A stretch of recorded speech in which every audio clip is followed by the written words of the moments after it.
2-4 লাখ টাকা দিয়ে আমি একটা ব্যবসা করি খান আমি ব্যবসা করি খাইতাম ইচ্ছা না দেয় এটা সকালে আই সারাক্ষণ সিলেতে হয় জি জি।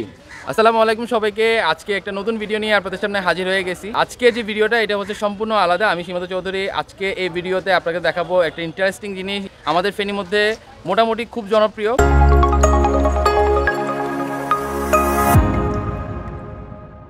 মোটামুটি বলবো না খুবই জনপ্রিয় বলবো, কারণ হচ্ছে যে ওনাকে চিনে না ফেনী শহরে খুব কম মানুষ আছে, আর যারা চিনে তারা ওনাকে অত্যন্ত ভালোবাসে। আমি 2 দিন আগে একটা পোস্ট করেছিলাম ওনার নামে বা ওনাকে নিয়ে বা একটা ছবি দিয়েছিলাম, ওইটাতে হতে কিছু বিভ্রান্ত সৃষ্টি হয়েছে। সেই বিভ্রান্তটা একটু ক্লিয়ার করার জন্য আজকে এই ভিডিওটা করা। আগে একটা ছবি দিয়ে আপনাদেরকে জানাইছিলাম যে উনি আসলে কে, উনি আসলে কী করে। অনেকে এটাকে হয়তো নেগেটিভলি নিছে, অনেকে ওটা পজিটিভলি নিছে। নেগেটিভের তুলনায় অনেকে হয়তো পজিটিভলি বেশি নিছে, কারণ হচ্ছে যে ওনাকে সবাই ভালো পরিচয় চিনে, কিন্তু কিছু কিছু মানুষ ওনাকে নিয়ে একটু অন্যরকম কথা বলতেছে। সেই অন্যরকমের কথাগুলো ভাঙানোর জন্যই মূলত আজকে ভিডিওটা করা। কারণ হচ্ছে যে ওনাকে যে নিয়ে যে ছবিটা আমি দিয়েছিলাম ফেসবুকের মধ্যে, সেটা হচ্ছে যে উনি ভিতরে বাজারে ছিল, ভিতরে বাজারের মধ্যে ওনার ঠিক গাড়িটার পাশেই একটা হচ্ছে জুতার স্ট্যান্ড ছিল। মানুষ যেগুলো ভাবছে যে জুতার স্ট্যান্ডটা হচ্ছে যে ওনার গাড়ির সাথে সংযুক্ত, আর এই গাড়িকে নিয়ে উনি ব্যবসা করে, এই গাড়ির মধ্যে ওনার হচ্ছে জুতাগুলো আছে, কিন্তু আসলে না। এখানে হচ্ছে যে আমাদের জসিম ভাই আছে, আমি মূলত ওই জসিম ভাইকে নিয়ে আজকে হচ্ছে ওয়ালাইকুম আসসালাম। সবাই কিন্তু আপনার সালামের উত্তর দিছে, এবং হচ্ছে যে সবাই চাচ্ছে যে আপনি কিছু বলেন, আপনি আসলে ফেনীতে কখন আসছেন, কি করেন, কেন আসছিলেন, এবং আপনার সঠিক বাড়িটা কোথায়, আপনার নাম কি ওইটা বলেন। আমার নাম মোহাম্মদ জসিম। জসিম, আচ্ছা। কোথায় থাকেন আপনি, বাড়ি কোথায়? আমার বাড়ি হলো পরশুরাম থানা। পরশুরাম থানা, আচ্ছা। শালধর, শালধর আমি জানি। আচ্ছা, শালধর। ওখান থেকে ফেনীতে প্রথম কোথায় আসছিলেন? মানে প্রথমে মানে ফেনী দিঘির পাড়ে থাকতাম। ফেনী দিঘির পাড়ে একদম প্রথম? হ্যাঁ, আমি যদিও উনি আজকে সর্বপ্রথম হচ্ছে গ্র্যান্ড টাওয়ারে আজকে ছিল, আমি ওনারে ফোন দিলাম যে ভাই আপনি কোথায় আছেন, আমি গ্র্যান্ড টাওয়ারে আছি। আমি না, যখন থেকে আপনার সূত্রপাত, যেখান থেকে আপনি প্রথম আপনার বসা শুরু করতে মানুষ যেখানে চিনে ওখানে চলেন, তো আমি জোর করে আপনার এখানে নিয়ে এসেছি আজকে। আচ্ছা বলেন। এখানে আমি আজ 37 বছর দিঘির পাড়ে থাকি। এখান থেকে আপনার 37 বছর? আচ্ছা, তো এত বছরের মধ্যে মোটামুটি ফেনী শহরে আপনারা অনেকেই চিনে, আলহামদুলিল্লাহ আলহামদুলিল্লাহ। তো আপনি তো মুসলিম? আলহামদুলিল্লাহ, হ্যাঁ মুসলিম। তো আপনার পিছনে মানুষ কিন্তু আপনার গাড়িকে নিয়ে বেশি আগ্রহ, যে এই গাড়িটা কে দিল, কেন দিল, কোথেকে দিল, এটা আমরা বলবো, এটা হচ্ছে সবার একটা মূল বিষয়। তো কিন্তু হচ্ছে যে আপনার পরিবারে কে কে আছে ওটা একটু আমাদেরকে যদি বলতেন। আমার পরিবারে আমার বিয়ে করছি 13 বছর। 13 বছর হয়েছে আপনি বিয়ে করছেন? আচ্ছা। আমার 4টা মেয়ে। আলহামদুলিল্লাহ, 4টা মেয়ে, এক ছেলে নাই? আচ্ছা, হচ্ছে লক্ষ্মী। বড় মেয়েটা ধরেন 6 পড়ে। আচ্ছা। আর মেজো মেয়েটা হাঁটতে পারে না। আচ্ছা, এরপরে আর দুটো ভালো আছে। আচ্ছা, দুটো ভালো আছে আলহামদুলিল্লাহ। পড়ালেখা করে কেউ? হ্যাঁ, পড়ালেখা করে, বড় ঢাকা 6 পড়ে আলহামদুলিল্লাহ। ভর্তি করে। আর আমাদের চাচি বাসার পিছনে যে গাড়ি, আপনি গাড়ি নিয়ে কষ্ট করে আসেন, আগে তো এভাবে চলতেন, কিন্তু পরে গাড়িটার উৎপত্তি কোথায় বা গাড়িটা কে দিল? আমি হপ্তাবাদের সামনে কিছুদিন বসতাম, বসার পরে এবারে আর এক লোকে আমি রিক্সা ডাক দিয়ে গেলাম। জি। তো হে রিক্সা করতে, রিক্সা আরে লয় না। জি। হে এবারে রিক্সা ডাক জানি করতে এটা লস না কা। জি। কয় এরা আলগা উড়াইব কোনে। জি। তো এবারে হে লোক আর করতে আপনারা একটা গাড়ি বানিয়ে দিলে চালাতে যাবে না। আমি বলতে আমার তো এক হাতের মাধ্যমে কি করা যায়, এরা দিয়ে তো কিছু করতে পারি না। জি।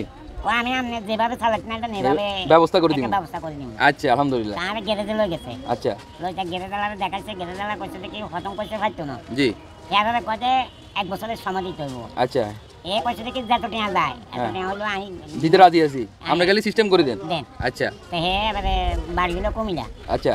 এবারে এ কতে যাক আমি গাড়িটা 1 বছর হইলে 1 বছর আমি অপেক্ষা করবো, আমি গাড়িটা বানাই দেব। আচ্ছা। তো বানাই দিছে। ওনার পরিচয় কি আপনি দিবেন না মানা করছে মিয়া? না, আর নামটা অনেক কিছু করে বানা হচ্ছে। আচ্ছা, তো কোন লাগতো উনি হয়তো দিছে দান করছে, এটা কেন কুমিল্লা, মাল কুমিল্লা। তো ওই যেখান থেকে বানাইছে ওইটার নাম তো আছে দেখি, প্রতিবেশী মোটরস।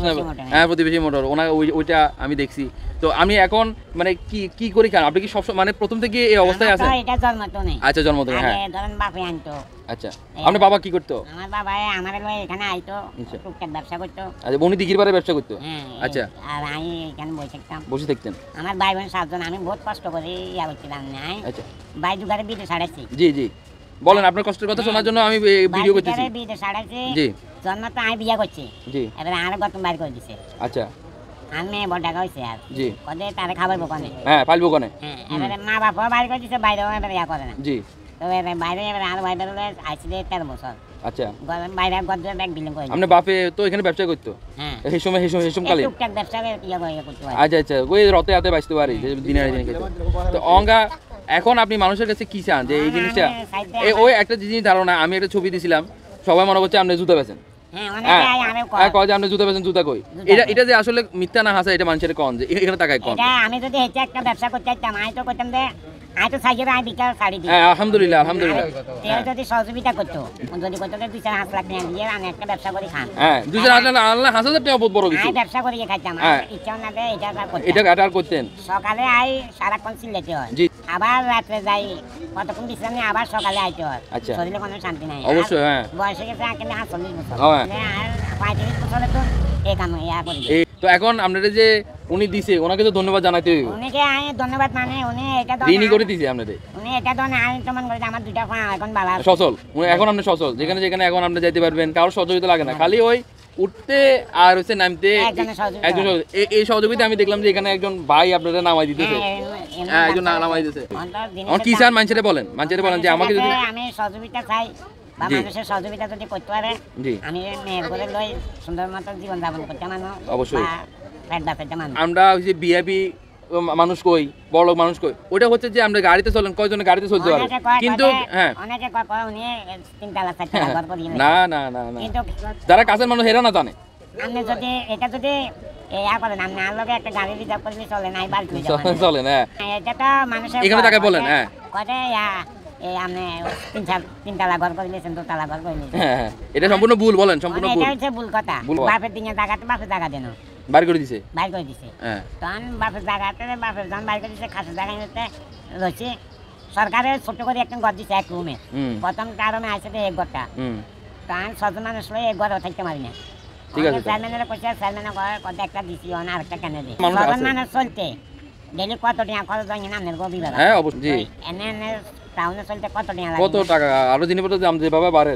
বাবে বাড়ে। সামনে রমজান আইছে, কেউ যদি অত কিছু দেন। দয়া লাগে যদি হ্যাঁ।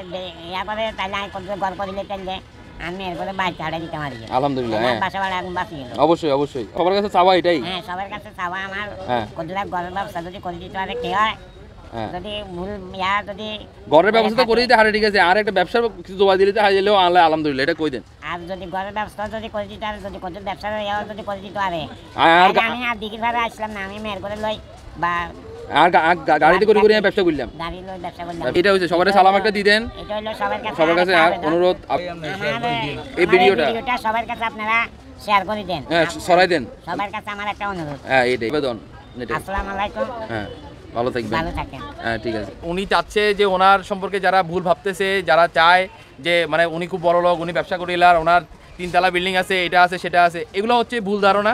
এই ভুল ধারণা ভেঙে ওনার এই যে কথাবার্তাগুলো আছে, ওনারা এই কথাগুলো আপনারা অ্যাকসেপ্ট করে নেন। আর যদি কেউ যদি সাহায্য সহযোগিতা করতে চায়, আমি জসিম ভাইয়ের যে পার্সোনাল নাম্বারটা আছে ওটা স্ক্রিনে দিয়ে দিব আপনারা। হ্যাঁ এটাতে ওনার বিকাশও করা আছে, ছোট্ট একটা মোবাইল আছে ওনার, ওনাকে আপনারা ফোন করে কোথায় আছে ফেনীর, উনি সবসময়, আপনি কোথায় কোথায় বসেন আমি এখানে থাকি, বলেন। দিঘির ভাড়া থাকি আর হপ্তাবারের সামনে। কটা থেকে কটা থাকেন বলেন? সকাল 10টা থেকে রাতে 9টা পর্যন্ত। ফেনীর মধ্যে যেখানেই আসে না কেন ওনারা এই দিঘির পারে আর গ্যান্ডপ টাওয়ারে খুঁজে পাবেন। যারা যারা ওনাকে সাহায্য সহযোগিতা করতে চান অবশ্যই করতে পারেন। ফেনীর প্রত্যেকটা মানুষ, পুরো ফেনী না পুরো বাংলাদেশের মধ্যে ছড়াই দেন যে এমন এমন এমন যে মানুষগুলো আছে, খালি উনি না, ওনার মতো হাজার হাজার মানুষ কষ্ট করতেছে আর ওরা সাহায্য পাচ্ছে না। তো এই সাহায্যের আকুল আবেদন আপনার কাছে রইল। আর যদি ভালো লাগে ভিডিওটা অবশ্যই শেয়ার করবেন। সীমান্ত চৌধুরীর পাশে থাকবেন। আসসালামু আলাইকুম।